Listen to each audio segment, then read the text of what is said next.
Muy buenos días, una hermosa mañana aquí en el departamento de Godoy Cruz, provincia de Mendoza, República Argentina. Transmitimos el programa Tiempo de Bendecir, programa auspiciado por la Iglesia Portadores de Esperanza. Iglesia que pastorea el pastor Pablo Muñoz y su esposa, la pastora Pamela Sevilla de Muñoz, ubicada en calle España 914 del departamento de Godoy Cruz. Desde ya les invitamos para el día de mañana, a las 10:30 de la mañana, vamos a estar realizando nuestro habitual culto dominical, en esta oportunidad con el servicio de la Santa Cena y primicias, así que le invitamos ahí en España 914 del departamento de Godoy Cruz. Y seguimos con la serie de mensajes del Pan Diario. Estamos con una serie que le hemos puesto por título Conociendo su voluntad. Es la segunda entrega.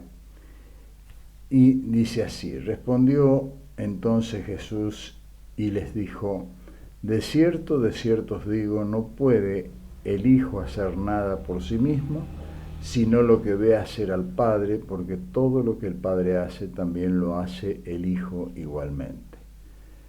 Porque el Padre ama al Hijo y le muestra todas las cosas que Él hace, y mayores obras que éstas le mostrará, de modo que vosotros os maravilléis. No puedo yo hacer nada por mí mismo. Según oigo, así juzgo, y mi juicio es justo, porque no busco mi voluntad, sino la voluntad de que me envió, la de el Padre. Juan 5, 19, 20 y versículo 30. En primer lugar, leamos cuidadosamente y tengamos en cuenta los pasajes de esta escritura. Lo que es notable de una manera peculiar es el hecho de que el Señor Jesús pone el énfasis en esto, que Él no puede hacer nada por sí mismo. Yo he escuchado de personas que dicen ser cristianos, pero es para eso que Jesús me habla de que algo no se les ha revelado en su espíritu.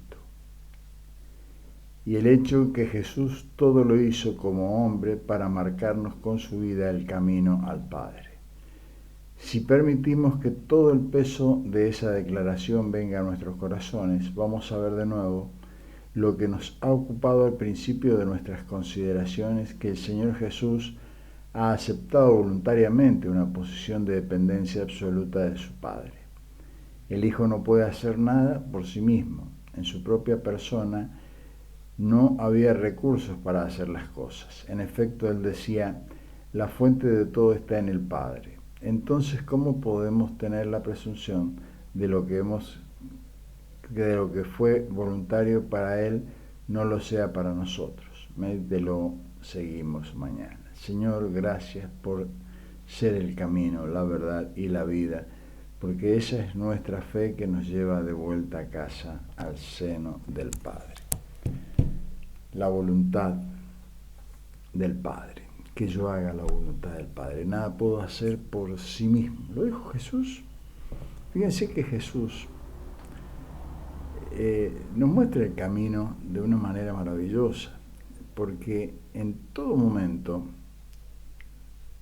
Él podría haber apelado al hecho de ser Dios y tener la fuerza, ¿no es cierto?, permanente, el poder permanente, la omnisciencia, la omnipresencia y todo lo que conlleva el estar siendo Dios con nosotros. Sin embargo, Él tomó forma de hombre para vivir como hombre, pero con una característica: nacido del Espíritu Santo. Y nacido del Espíritu Santo, toma la condición de hombre para vivir en dependencia del Padre. A veces para nosotros los seres humanos el tener que depender de alguien mayor es como que es un conflicto a veces de interés muy grande, ¿no? ¿Cómo quién me va a venir a mí a decir lo que tengo que hacer o cómo lo tengo que hacer? Y siempre necesitamos el consejo de alguien. Por eso la palabra de Dios nos enseña que en la abundancia de consejeros está la sabiduría. Que sabiduría no es lo mismo que conocimiento. Muchos confunden esto, ¿no? Que sabiduría es tener conocimiento. Yo puedo tener un montón de conocimiento y no tener sabiduría.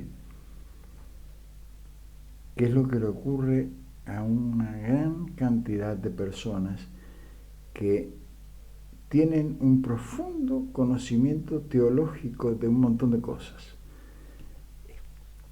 Conocen idiomas, conocen las leyes de la Biblia de arriba para abajo, del derecho al revés, las saben de memoria, las recitan de memoria, pero cuando se trata de vivir conforme a esa palabra escrita, ahí se genera el conflicto, porque deciden vivir a su manera, en su manera de pensar, en su manera de sentir, y pierden la noción de la dependencia con Dios, ¿no? Y es una línea muy delgada, pero que genera verdaderamente un conflicto muchas veces hasta existencial, porque no sabemos ni quién somos. Entonces, Jesús nos allana el camino. ¿Cómo nos allana el camino? Él mostrándonos la forma, viviéndolo Él. Si hay algo maravilloso en Jesús es que todo lo que Él predicó lo vivió. Todo lo que Él enseñó mientras estuvo en su ministerio terrenal lo vivió. Y mostró todo lo que es posible llegar a ser en esa dependencia con el Padre. Aún aquellas cosas sorprendentes como caminar sobre el agua. Uno dice, pero ¿y para qué caminar sobre el agua? Y bueno, para mostrarnos precisamente que hay conocimientos del reino que no tenemos, pero que puede llegar a suceder, ¿no es cierto?, si en la voluntad de Dios está de que yo pueda hacerlo. Mostró milagros, sanidades, cosas que verdaderamente fueron portentosas en el momento en que lo manifestó. Y lo más tremendo es que después que Él resucita, comienza a cumplirse aquella otra palabra que dice que las cosas que Él hizo nosotros haríamos mayores. Entonces aparecen en la escena los apóstoles y los discípulos llevando el mensaje y cumpliéndose aquella palabra que Él les había prometido, que cosas mayores harían, aun cuando estuvieran representándolo a Él, porque Él iba al Padre.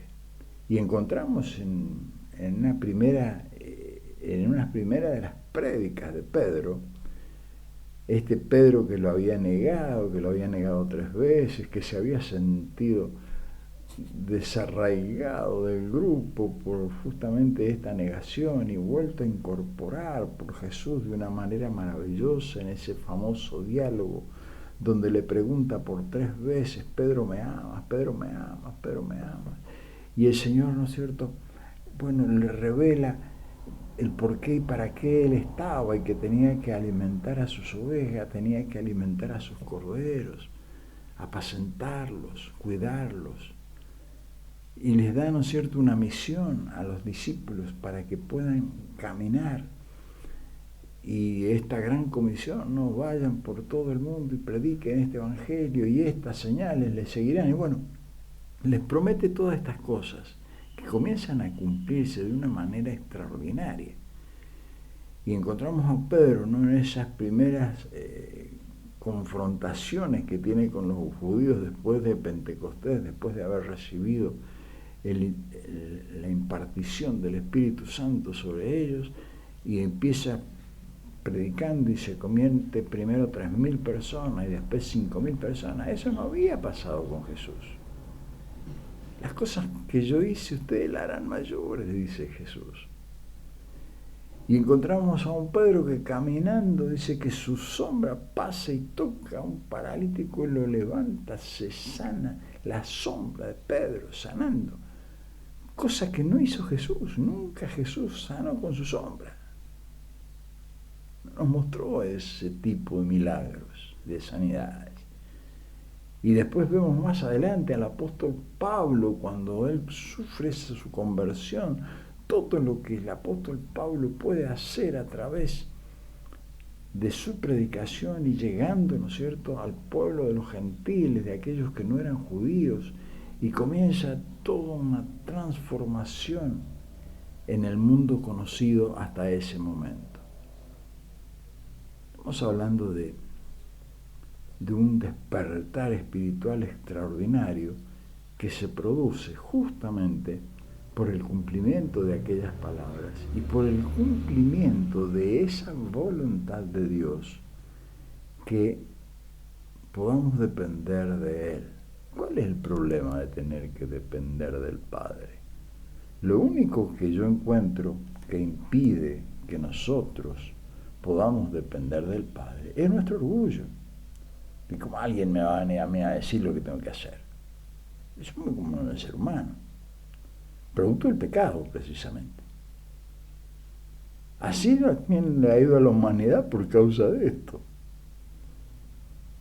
Hay un consejo del infierno, realmente, que permanentemente está llevando al ser humano al odio, al rencor, a la desolación,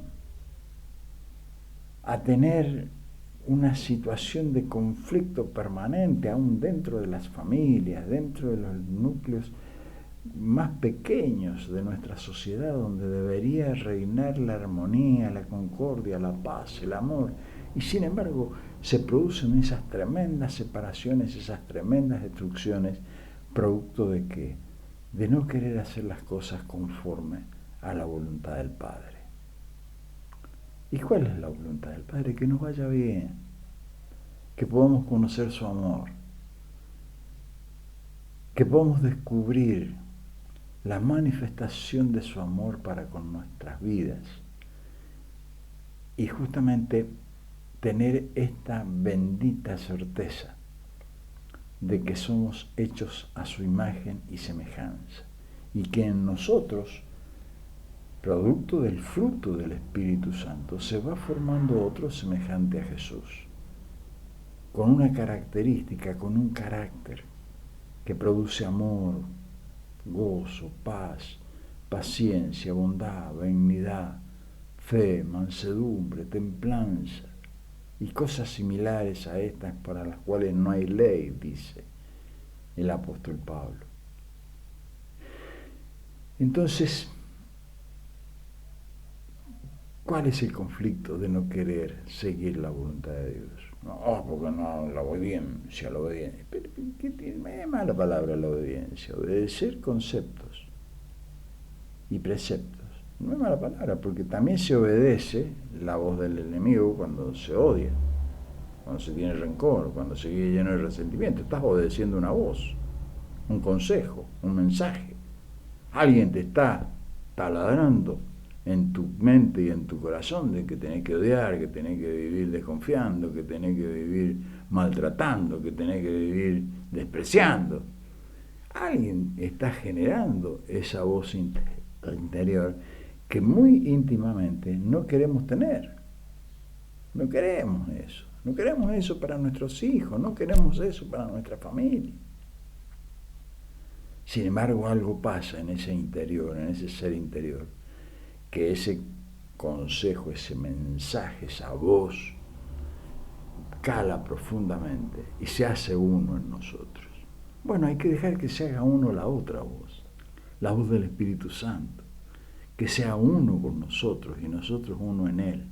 En esto consiste la vida eterna, dice Jesús, en que conozcamos al Padre y al Hijo a quien Él ha enviado.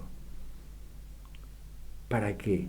Para que conociéndole podamos llevar adelante aquella voluntad expresa de Dios, de que volvamos a ser a su imagen y semejanza, como fue al principio de nuestra creación. Alcanzar la meta suprema, el supremo llamamiento de estar en una vida eterna de plenitud, de vida, de concordia, de amor, de gracia, de misericordia, por la eternidad. Partiendo desde acá, de nuestro andar acá, en nuestro peregrinar acá en esta tierra, en los años que tengamos de vida, sean 2, 3, 5, 10, 20, 30, 50, 60, 70, 80, 90, ¿cuántos años vamos a estar peregrinando acá sobre esta tierra antes de caer en una tumba? Porque todos vamos a caer en una tumba para poder resucitar nuevamente. Es tiempo de bendecir. Tenga usted un hermoso día, disfrute de la compañía del Señor y recuerde, mañana, 10:30 de la mañana, vamos a estar llevando adelante nuestro culto dominical ahí en calle España 914 del departamento de Godoy Cruz, en la iglesia Portadores de Esperanza. Será usted muy bienvenido. Señor, te damos muchas gracias, Señor. Muchas gracias por la vida, muchas gracias porque podemos acercarnos a ti cada mañana y poder encontrar, Señor, tu voz, tu dirección, tu guía, la paz interior y la profunda paz que produce, Señor, el estar comunicados con tu espíritu, con tu amor, con tu gracia, con tu misericordia. Señor, muéstrate a la vida de cada uno de mis seres queridos, familiares, amigos, conocidos que día tras día siguen estos videos, estos mensajes, los mensajes del pan diario, Señor. Acércate, Señor, a sus vidas y que puedan conocerte, Señor, en la dimensión de la realidad de que tú eres un Dios de amor, de gracia y misericordia. Señor, ayúdanos a verte, ayúdanos a caminar en fe, Señor. Lo pedimos en el nombre poderoso de Jesús. Tenga usted un hermoso, bendito día. Disfrute de la compañía del Señor y nos estamos viendo, Dios mediante, mañana. Vamos a continuar con este tema, conociendo su voluntad.